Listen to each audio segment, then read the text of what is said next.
Todos están obsesionados con el glamour de los Tudor, pero lo que se encontró dentro de la bóveda de Enrique Avogino fue todo menos glamoroso. Cuando el polvo se asentó y el príncipe regente entró a mirar, la sala quedó en silencio. El ataúd del rey no solo estaba viejo, estaba destrozado. Había rumores de una explosión desde adentro hacia afuera. Fue un final sombrío para un hombre que vivió una vida tan lujosa. Y los detalles de esa inspección revelan una verdad que los libros de historia a menudo intentan omitir. El descubrimiento accidental es 1813. El lugar es la capilla de San Jorge en el castillo de Windsor. Todos están ocupados preparándose para un funeral. El rey Jorge III está viejo y los miembros de la realeza están haciendo espacio para su eventual entierro. Pero aquí está el detalle. Mientras los trabajadores están cavando un pasaje bajo el piso, sus picos golpean algo sólido. No es tierra, es piedra. Se detienen. Esto no está en el mapa. Limpian el polvo y se dan cuenta de que están parados sobre una bóveda subterránea oculta. Esto es un gran descubrimiento. El castillo de Windsor es antiguo, y la gente había susurrado durante años que el famoso Enrique VIII estaba enterrado en algún lugar cercano, pero nadie sabía exactamente dónde. No había una estatua gigante, ni marcador, nada, solo un piso plano. Los trabajadores llaman al príncipe regente, el futuro rey Jorge IV. Él tiene curiosidad. Sin duda, cualquiera la tendría. Deciden abrirla, hacen una abertura en la piedra, lo suficientemente ancha para que un hombre pueda mirar. El aire que sale es denso y viciado. Bajan una linterna hacia la oscuridad. La luz parpadea sobre las paredes. Es una habitación pequeña, muy pequeña. No es el gran salón que esperarías para el rey más famoso de la historia inglesa. Es una caja de piedra estrecha. Y escucha esto. Hay 3 ataúdes adentro. 2 de ellos se ven bien. Pero el tercero, el del medio, es enorme, es masivo. Y parece que ha pasado por una batalla. La madera está astillada. El revestimiento de plomo está doblado. Parece que algo intenso sucedió ahí abajo en la oscuridad. Los expertos y el príncipe lo miraron fijamente. Sabían por los registros que Enrique VIII se suponía que estaba aquí. Pero verlo era diferente. Este no era un lugar de descanso pacífico. Parecía una unidad de almacenamiento olvidada. Para entender por qué esta escena los dejó paralizados, tenemos que ver quién más estaba en la habitación. A un lado había un ataúd cubierto de terciopelo negro. Este pertenecía a Carlos I. Ahora Carlos no falleció por causas naturales. Perdió la cabeza en 1649. Su cuerpo fue traído apresuradamente aquí y depositado en el mismo agujero que Enrique porque era conveniente. Así que tienes a Enrique VIII, el hombre que creó una nueva iglesia, compartiendo una habitación diminuta con Carlos I, el hombre que perdió la monarquía, hablando de una situación incómoda de compañeros de cuarto. Pero el verdadero shock fue la condición del ataúd de Enrique. Era enorme, apropiado para un hombre que pesaba casi 180 kilos cuando falleció. ¿Pero por qué estaba roto? ¿Por qué parecía que había explotado? El aire en la habitación se sentía pesado con preguntas sin respuesta. Los trabajadores y el príncipe se quedaron ahí, mirando los restos de un rey que una vez comandó el mundo entero. Era un recordatorio crudo de que todo el poder del mundo no importa una vez que la piedra está sellada. Pero lo que vieron en el ataúd mismo fue aún más perturbador. El problema de 180 kilos, retrocedamos a 1547. Enrique VIII se está apagando. Y eso es quedarse corto. Está en mal estado. Es masivo. Estamos hablando de una cintura de 137 centímetros. Tiene úlceras dolorosas en las piernas que no sanan. Apenas puede moverse. Tiene que ser levantado con un sistema de cuerdas y poleas. Cuando finalmente da su último respiro, el problema no es solo político, es físico. ¿Cómo mueves un cuerpo tan grande? Construyen un ataúd gigantesco. Está revestido de plomo. El plomo es pesado, pero es necesario para sellar el cuerpo. Necesitan transportarlo desde Londres hasta Windsor, que está a unos 32 kilómetros de distancia. En ese entonces era un viaje largo por caminos llenos de baches. Entonces cargan esta caja masiva y pesada en un carruaje. La procesión fúnebre es enorme. Tiene 6 kilómetros de largo, miles de personas, velas, caballos. Es un espectáculo. Pero el viaje es lento. Los caminos son terribles. El carruaje se sacude y rebota todo el camino. Se detienen por la noche en Sion House. Ahora, este lugar es importante. Sion House era una antigua abadía. Una casa religiosa que Enrique había cerrado y tomado. Había echado a los habitantes. Aquí es donde se pone escalofriante. Años antes, un fraile llamado William Peto había advertido a Enrique. Le dijo al rey que debido a que había tratado tan mal a la iglesia, sufriría una maldición bíblica. Dijo que los perros lamerían la sangre de Enrique, tal como lo hicieron con un rey malvado en la Biblia. Enrique se rió en ese momento. Era el rey. ¿A quién le importa lo que dice un fraile? Pero esa noche, en Sion House, el ataúd está en medio de la habitación. El cuerpo adentro se está descomponiendo, y sin ser muy gráficos, cuando un cuerpo se descompone, se acumulan gases.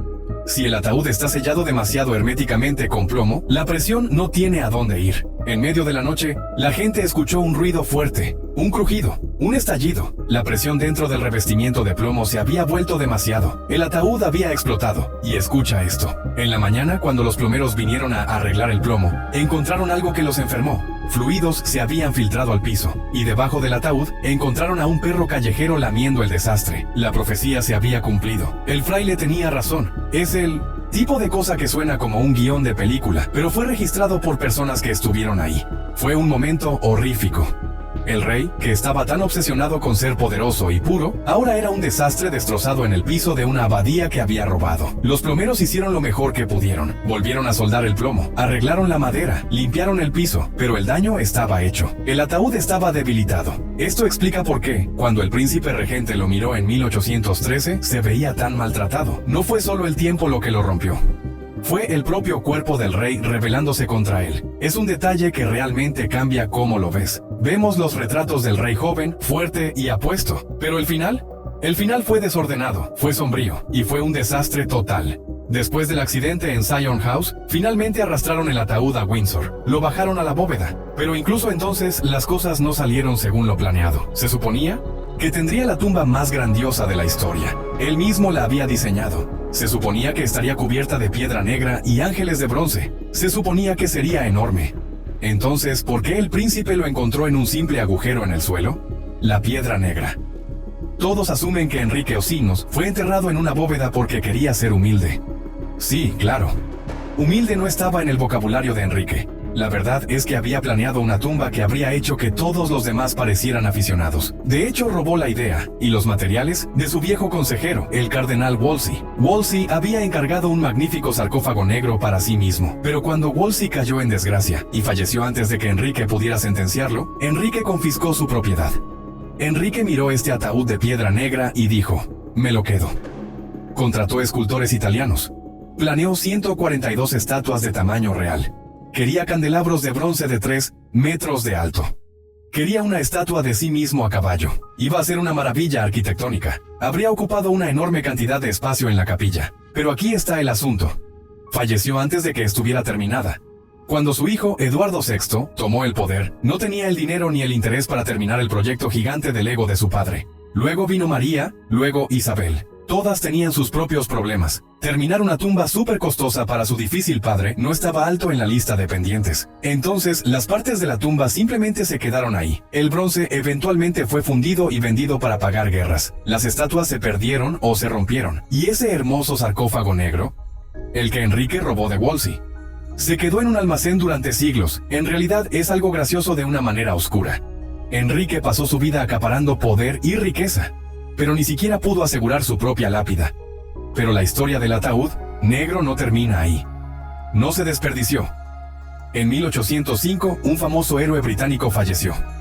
El almirante Lord Nelson, el hombre que ganó la batalla de Trafalgar. La nación quería darle un entierro de héroe. Necesitaban un ataúd grandioso. Alguien recordó el viejo sarcófago de piedra negra guardado en almacenamiento en Windsor. Lo desempolvaron, lo transportaron a la Catedral de San Pablo en Londres y pusieron a Nelson adentro. Entonces, si vas a Londres hoy y visitas San Pablo, verás un gran cofre negro. Ese estaba destinado para Enrique Oupso. Al rey le fue robada su cama final por un héroe naval que no nacería hasta 200 años después. De vuelta en Windsor, Enrique fue dejado en la bóveda temporal. Se suponía que sería solo por un poco de tiempo hasta que la gran tumba estuviera lista. Pero un poco de tiempo se convirtió en para siempre. Fue dejado en la oscuridad, bajo el piso, con solo una simple losa de piedra cubriendo la entrada. Cuando el príncipe regente y los expertos miraron hacia abajo en 1813, no solo estaban viendo un ataúd roto, estaban viendo una promesa rota. El hombre más poderoso de la historia había sido olvidado por sus propios hijos. Literalmente fue pisoteado por personas asistiendo a la iglesia durante cientos de años. Los expertos también notaron algo más en la bóveda, un ataúd muy pequeño. Pertenecía a la tercera esposa, Jane Seymour. Ella fue la única que le dio un hijo, así que fue la única a la que se le permitió ser enterrada con él. Pero incluso su ataúd era eclipsado por los restos del de Enrique. Los expertos en 1813 hicieron algo que se considera súper controvertido hoy. No solo miraron, El médico presente, Sir Henry Halford, realmente metió la mano en el ataúd de Carlos I. Levantó la cabeza, examinó el hueso del cuello, confirmó que había sido cortado. Luego miraron a Enrique. No abrieron el plomo completamente. El olor y el daño eran demasiado, pero vieron suficiente. El gigante había caído. La madera era roble, muy fuerte, pero había sido quebrada como una ramita. Secretos mantenidos ocultos. Después de que pasó el shock, el príncipe regente ordenó que la bóveda fuera cerrada. No quería un circo. No quería que la gente mirara boquiabierta los restos de sus ancestros. Pero antes de que la sellaran, Sir Henry Halford hizo un boceto. Dibujó exactamente lo que vieron. La forma rota del ataúd de Enrique. La caja cubierta de terciopelo de Carlos. El pequeño ataúd de Jane Seymour. Es una imagen inquietante. Prueba que todas las historias sobre el ataúd explotando y las condiciones estrechas eran verdad. Repararon el piso. Hoy, si visitas la capilla de San Jorge, puedes caminar justo sobre él. Hay una simple losa de mármol negro en el piso ahora. Lista los nombres: Enrique Ovino, Jane Seymour, Carlos I. Y hay un nombre más añadido después: un hijo infante de la reina Ana. Es increíblemente modesto. Podrías pasar caminando sin darte cuenta de que una de las figuras más formidables de la historia yace a solo unos metros bajo tus zapatos. Los expertos de hoy todavía están fascinados por esta apertura en 1813 porque es la única mirada real que hemos tenido. Los arqueólogos modernos amarían entrar ahí con cámaras y escáneres. Imagina lo que podríamos aprender. Podríamos aprender sobre su salud, su dieta, quizás incluso confirmar las teorías genéticas sobre por qué sus esposas tuvieron tantas dificultades con los partos. Pero la familia real dice que no. La bóveda está sellada. Creen en dejar descansar a los difuntos, incluso si los difuntos son figuras históricas famosas.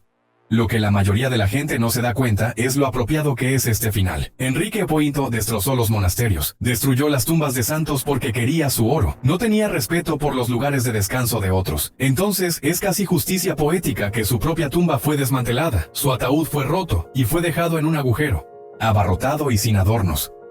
La reacción paralizada de los expertos en 1813 no fue solo miedo, fue realización. Se dieron cuenta de que el rey Enrique era solo un hombre que se descompuso, un hombre que se rompió, un hombre que terminó como polvo igual que todos los demás. El misterio no se trata de fantasmas o maldiciones, se trata de la realidad física del final.